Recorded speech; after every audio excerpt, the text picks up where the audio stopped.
السلام عليكم. اليوم سوف نحدثكم عن نوع خاص من الزيوت النباتية الغذائية من ضمن سلسلة الزيوت الطبيعية المستخدمة في الغذاء، وهو زيت دوار الشمس أو السنفلاور أويل، حيث قمنا بجمع معلومات علمية في ملف علمي كامل شامل لبذور دوار الشمس وزيوتها. أرجو الاشتراك بالقناة لمن لم يشترك بعد، وتابعوا الفيديو حتى النهاية، وإليكم الفيديو بعد الفاصل. بسم الله الرحمن الرحيم. دوار الشمس إلينثوس هو جنس يضم حوالي 70 نوعا من النباتات المزهرة السنوية والدائمة في العائلة الإقحوانية استريسي، باستثناء 3 أنواع من أمريكا الجنوبية، فإن أنواع الإلينثوس موطنها أمريكا الشمالية وأمريكا الوسطى. عادة ما تشير الأسماء الشائعة لدوار الشمس العادي إلى الأنواع السنوية الشعبية إلينثوس إينوس، والتي تبدو رؤوس أزهارها المستديرة جنبا إلى جنب مع الأربطة مثل الشمس. يزرع هذا النوع وغيره ولا سيما الإلينثوس تيوبروس في المناطق المعتدلة وبعض المناطق الاستوائية كمحاصيل غذائية للإنسان والماشية والدواجن ونباتات الزينة. عادة ما ينمو النوع الإلينثوس أينوس خلال الصيف وحتى أوائل الخريف، مع ذروة موسم النمو في منتصف الصيف. تزرع العديد من أنواع دوار الشمس إلينثوس المعمرة في الحدائق، ولكنها تميل إلى الانتشار بسرعة ويمكن أن تصبح عدوانية. من ناحية أخرى، تم إدراج دوار الشمس الإلينثوس فيرتيسيليتوس باعتبارها من الأنواع المهددة بالانقراض في عام 2014، عندما أصدرت دائرة الأسماك والحياة البحرية الأمريكية قاعدة نهائية لحمايتها بموجب قانون الأنواع المهددة بالانقراض. تنمو إلى 1.8 متر، بمعنى 6 قدم، وتوجد بشكل أساسي في الغابات بجوار الجداول والمناطق الرطبة التي تشبه البراري. نشأت أشجار دوار الشمس في الأمريكيتين، تم تدجينهم لأول مرة فيما يعرف الآن بالمكسيك وجنوب الولايات المتحدة. تم العثور على بذور دوار الشمس المحلية في المكسيك، ويرجع تاريخها إلى 2100 قبل الميلاد. قام السكان الأمريكيون الأصليون بزراعة دوار الشمس كمحصول من المكسيك إلى جنوب كندا. كانوا يستخدمونها في المقام الأول كمصدر للبذور الصالحة للأكل. في القرن السادس عشر تم إحضار سلالات المحاصيل الأولى من أمريكا إلى أوروبا بواسطة المستكشفين، وشقوا طريقهم إلى روسيا. في روسيا، حيث يوجد مزارعي البذور الزيتية، تم تطوير هذه الزهور ونمت على نطاق صناعي. ثم عادت روسيا تقديم عملية زراعة البذور الزيتية هذه إلى أمريكا الشمالية في منتصف القرن العشرين. بدأت أمريكا الشمالية عصرها التجاري في إنتاج وتربية دوار الشمس. قبل الإزهار تميل نباتات دوار الشمس خلال النهار لمواجهة الشمس من أجل الحصول على مزيد من ضوء الشمس لعملية التمثيل الضوئي أو البناء الضوئي أو الفوتوسينثيسيس. يستمر هذا الاتجاه الشمسي لفترة قصيرة عندما يزهر النبات، ورؤوس دوار الشمس الصغيرة تتعقب الشمس. يعتقد أن هذا يساعد في جذب الملقحات، حيث ينجذب الكثيرون أكثر للزهور الدافئة.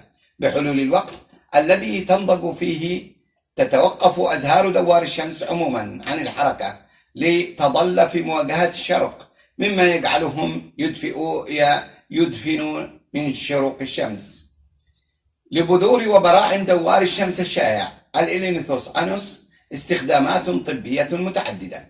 تحتوي البذور الصالحة للأكل والبراعم على وفرة من العناصر الغذائية والأنشطة البيولوجية، وتحتوي على العديد من مضادات الأكسدة مثل الأحماض الفلونية والفلافونيدز والفيتامينات، يحتوي دوار الشمس الشاع على العديد من التأثيرات المضادة للأكسدة كأنتي أكسيدنت التي تعمل كوظيفة وقائية للضرر الخلوي. تحتوي مكوناتها الكيميائية النباتية والتي تشمل الأحماض الفينولية والفلافونيدز والتوكيفيرول والذي يعني فيتامين إي على العديد من الفوائد المحتملة.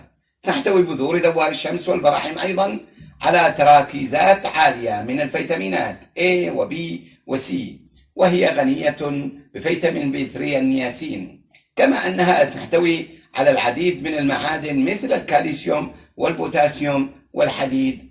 ويحتوي مستخلص بذور دوار الشمس على تأثيرات مضادة لمرض السكري، حيث تكون المستقلبات الثانوية داخل تلك المستخلصات قادرة على التحكم في مستوى الجلوكوز بشكل فعال.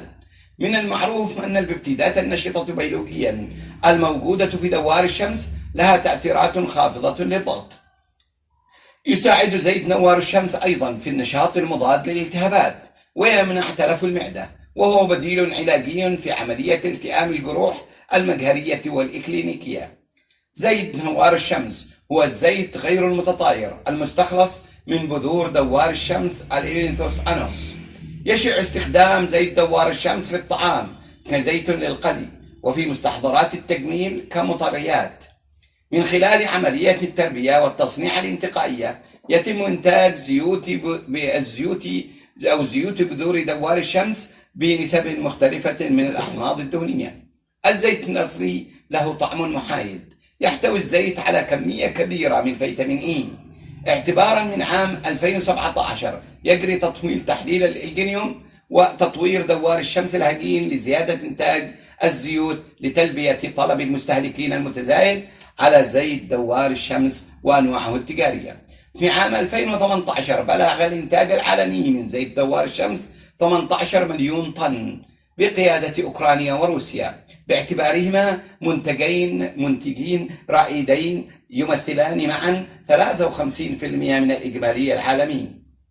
زيت دوار الشمس سائل في درجة حرارة الغرفة، أما الزيت المكرر منه فهو صاف ولونه كهرماني قليلا وله رائحة دهنية قليلا، وكثافته حوالي 918.8 كيلوغرام عند 25 درجة مئوية.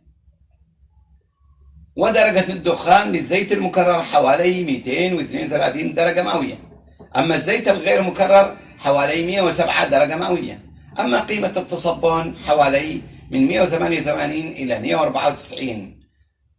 ومعيار اللزوجة للزيت غير المكرر 0.04914 عند درجة حرارة 25 درجة مئوية. تم تطوير العديد من أنواع زيت بذور الشمس أو دوار بذور الشمس بواسطة طرق تربية النباتات القياسية، وذلك يشكل بشكل أساسي لتغيير كمية حمض الأوليك وحمض اللينوليك، وهما على التوالي الدهون السائدة الأحادية في غير المشبعة والدهون المتعددة غير المشبعة في زيت دوار الشمس. كما يعتبر هذا الزيت هو مصدر غني بفيتامين إي. يتكون زيت دوار الشمس أساسا من الدهون الثلاثية المشتقة عادة من الأحماض الدهنية اللينوليك والأوليك. زيت دوار الشمس هو أساسا من الدهون الثلاثية. يسرد دستور الأدوية البريطاني الملف الشخصي التالي: حمض البلمتيك المشبع حوالي 5% في زيت دوار الشمس، حمض الأحماض الدهنية الأخرى المشبعة 6%، حمض الأوليك أو الأوميجا 9 أحادي غير مشبع بحوالي 30%، حمض اللينوليك أو حمض الأوميجا 6 متعدد غير مشبع ب 59%. يتم إنتاج 4 أنواع من زيوت دوار الشمس بتركيزات مختلفة من الأحماض الدهنية من خلال تربية النباتات والمعالجة الصناعية: عالية اللينوليك وعالية الأوليك، متوسطة الأوليك، عالية الدهون مع زيت الأوليك العالي. عالي اللينوليك 69%، حمض اللينوليك. عالي الأوليك 82%، يعني الذي هو حمض الأوليك. وسط الأوليك 65% من حمض الأوليك. عالية الدهون مع نسبة عالية من الأوليك. 18% حامض دهني و72% حمض الأوليك. في تحليل جينيوم دوار الشمس للكشف على استقلاب النبات الذي ينتج الزيت تم تحديد فيتوستيرول، كما تم تأكيده في تحليل آخر لمنتجات دوار الشمس بما في ذلك البوليفينول والسكوالين والتربونويد.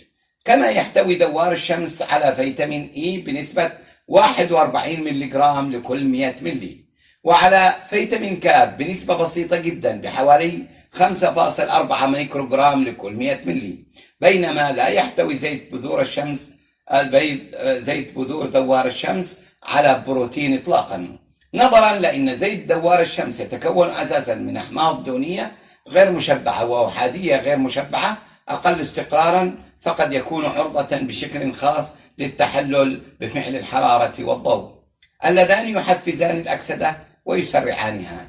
يمكن أن يساعد الاحتفاظ بزيت دوار الشمس في درجات حرارة منخفضة أثناء التصنيع والتخزين في تقليل التزنخ أو الرانسيديتي وفقدان العناصر الغذائية. كما يمكن تخزينه في زجاجات مصنوعة إما من زجاج داكن اللون الجلاس البير أو من البلاستيك الذي تم معالجته بمواد واقية من الأشعة فوق البنفسجية. يمكن استخلاص زيت دوار الشمس باستخدام المذيبات الكيميائية مثل الهكسان أو عصره مباشرة من بذور دوار الشمس عن طريق سحقها. يمكن أن يؤدي تكرير زيت دوار الشمس من خلال استخلاص المذيبات وإزالة الصمغ والتحييد والتبييض إلى جعله أكثر استقرارا ومناسبا للطهي بدرجة حرارة عالية، ولكن القيام بذلك سيؤدي إلى إزالة بعض العناصر الغذائية والأحماض الدهنية الحرة والفوسفوليبيدز والبوليفينولز والفيتوستيرولز من الزيت ونكهته ولونه حيث يتحول إلى لون أصفر شاحب. أيضا سيتم تحويل بعض المواد الدهنية المتعددة غير المشبعة إلى دهون متحولة أو مهدرجة بسبب درجات الحرارة العالية المتضمنة في هذه العملية. يعتبر زيت دوار الشمس غير المكرر أقل استقرارا للحرارة، وبالتالي فهو مناسب تماما للأطباق النية أو المطبوخة في درجات حرارة منخفضة، ولكنه سيحتفظ بالمزيد من محتواه الغذائي الأصلي ونكهته، ولكنه يكون كهرماني فاتح. يستخدم زيت دوار الشمس المكرر للطهي في درجات حرارة منخفضة إلى عالية للغاية كزيت للقلب، فإنه يتصرف مثل الدهون الثلاثية النباتية النموذجية. زيت دوار الشمس غير المكرر هو تنبيلة تقليدية للسلطة في مطابخ أوروبا الشرقية، كما أن زيت دوار الشمس هو أيضا عنصر في زبدة دوار الشمس. عند استخراج زيت دوار الشمس يترك وراءه البذور المطحونة، والتي يشار إليها عادة باسم مسحوق البذور، وهي غنية بالبروتينات والألياف الغذائية، وتستخدم كعلف للحيوانات أو كسماد أو وقود. يتم تسويق المكملات الغذائية من زيت دوار الشمس لعلاج الأكزيما، ولكن أظهرت الأبحاث أنها ليست فعالة من الناحية الطبية. يمكن استخدام زيت دوار الشمس لتشغيل محركات الديزل عند مزجه بالديزل في الخزان بسبب المستويات العالية من الدهون غير المشبعة. تزداد لزوجة الزيت في درجات الحرارة الباردة. البولي إيثيلين جليكول هو من جليسريدات دوار الشمس، وهو سائل أصفر شاحب برائحة دهنية قليلا. يشتق البولي إيثيلين جليكول من أحادي وثنائي الجليسرايد المشتق من زيت بذور دوار الشمس بمتوسط 10 مولات من أكسيد الإيثيلين، ويشيع استخدامه في المستحضرات التجميلية. أرجو أن تكونوا قد استفدتم من هذا الفيديو، والذي أخذ منا مجهود كبير في جمع الأوفر من المعلومات حول زيت دوار الشمس. نسأل الله أن يجعله في ميزان حسناته، ولكم جزيل الشكر والتقدير لحسن الإصغاء، والسلام عليكم ورحمة الله وبركاته.